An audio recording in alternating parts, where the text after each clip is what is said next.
आज नेप्सेमा सामान्य गिरावट आएको छ।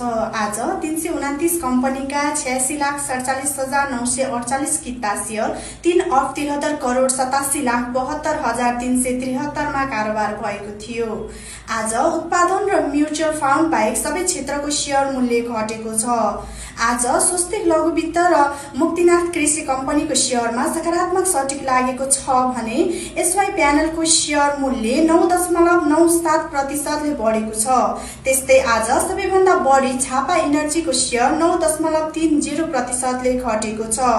त्यस्तै आज सबैभन्दा बढी श्रीनगर एग्रो 26.39 लाखमा कारोबार भएको छ।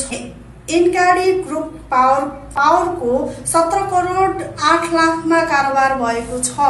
आज सबभन्दा बढी श्रीनगर एग्रो 26.39 लाखमा कारोबार भएको छ भने एनकाडी ग्रुप पावरले 17.8 लाखमा कारोबार भएको छ।